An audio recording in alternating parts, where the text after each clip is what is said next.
6:12, good morning. It is Cinco de Mayo.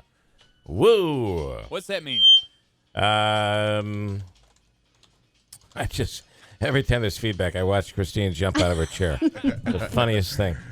I don't know, Andrew. I'll have you look that up. But it could mean some food and drink today, right? Oh, well, yeah. I do. I didn't Big know it was day. all connected. It's the Mexican Army's victory over France at the Battle of Puebla, I think. Oh, I thought it meant 2-for-1 margaritas at the Mexican place. I think that's actually where it started, and then Okay. later they attached a historical significance. And here on Cinco de Mayo, you have the former president of Mexico, who said some very nasty things about Donald Trump, coming out and apologizing.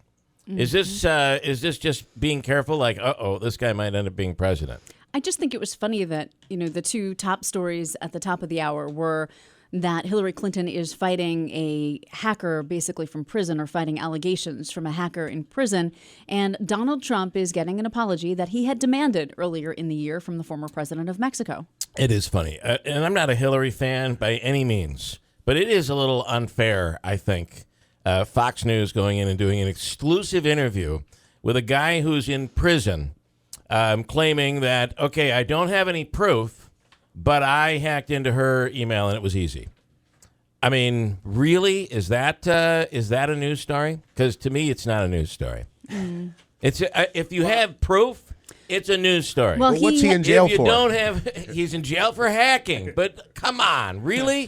You have no proof. Yeah, I would like to see. It would give me the evidence, and that's an awesome story. A golden egg. And I don't mean to be the one defending Hillary Clinton. But come on, give me a break. This is why prisoners deserve, nay, need free internet access. Oh, stop. It is They can just essential. hack their way right out of jail. I mean, come on. I'm just saying, I just find that to be kind of funny. Again, give us the evidence on it. Right. And that's a great story because it proves everything that everybody has been criticizing her. Hey, but come on, don't you think this. we're going to get more information out of this story? Because he is making some Christine, specific claims you about of Colin all Powell. people to say out of a news story. No, I know, but I'm the saying news story is legitimate because I think we're going to get more out of it. No. I think that the story is going to go bigger. I agree that we'll see. the merits of the original story are questionable.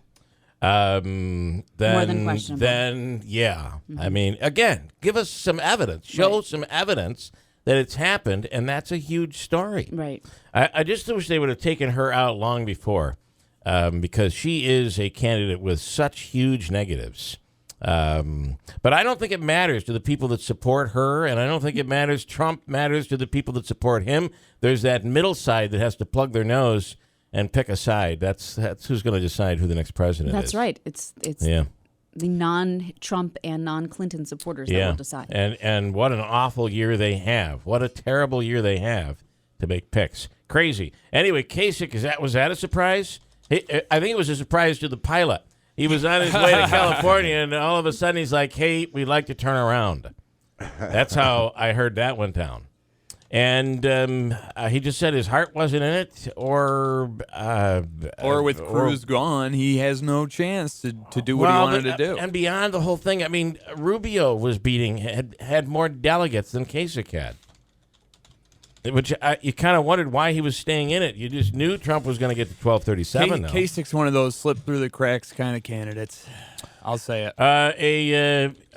Okay, and we'll define that in the next hour. No, I think their little clique broke up, and he went home. He didn't want to play at the playground anymore after the clique broke up. I don't think there was a clique between he and Ted Cruz. They had an agreement. Cruz said they didn't. Then they got into a fight over it. That happened last week, and I think that was part of Cruz's demise. To be honest, I mean, you've got fellow Republicans calling him the lying Ted Cruz. They're out.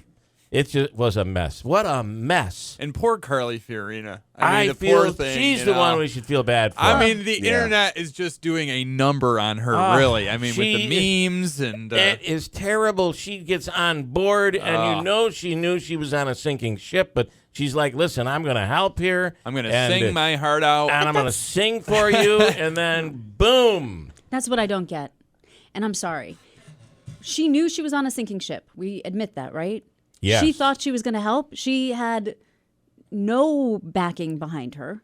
She got to stand at the podium and rile people She up didn't even for stand a at few the more podium. minutes. She fell off. I know. Well, she tried. I just That without was the stupidest running mate. She's a great candidate, but without all of this happening, what would we be talking about? And here you are with 6 months left, 6 months to go, and it's going to get, it's just going to get very, very nasty. Especially when Trump names that former Mexican president his vice president. That is what's going to make this just crazy, That's how crazy, they pay crazy. for the wall. Here's Christine Bellina. It's going to be his salary that actually helps pay for the wall. Here's Christine Bellino. Good morning. good morning. The mother of a 12-year-old boy who was shot and killed by police says the city of Cleveland has failed her. Former Mexican President Vicente Fox now apologizing to GOP nominee Donald Trump, and the Justice Department giving North Carolina until Monday to call off its new transgender bathroom law. We have in studio this morning my favorite comedian in the world, and his name is Greg Martin. And Greg will be coming in here about 7 o'clock this morning and spending the morning with us. He's playing out in Syracuse. And you could go to that show. It's at Funny Bone out at the mall. Cool. Yeah. So Greg Martin is on his way into the studio right now. And have you seen these pictures of Canada on fire? It is just brutal what those people have gone through, and we'll talk about that as well. 62 the high today with clouds. This is the worst forecast I think I've read since working here at this radio station, and we're moving towards 4 years here. The worst forecast. I've never seen a forecast so miserable. It's cloudy and rainy every day with the exception of 2 days over the next 2 weeks. Maybe it'll change, but for right now, it looks miserable. Cloudy today, 62. Tomorrow, afternoon showers, 64. The weekend, clouds and rain all weekend long, but at least temperatures are somewhat mild. I had someone ask me yesterday if you could give the 47-day forecast. Yeah, I could do that. Mm-hmm. I could go the whole, we can go months, 3 months, whatever you'd like. 45 degrees and cloudy right now in WIBX.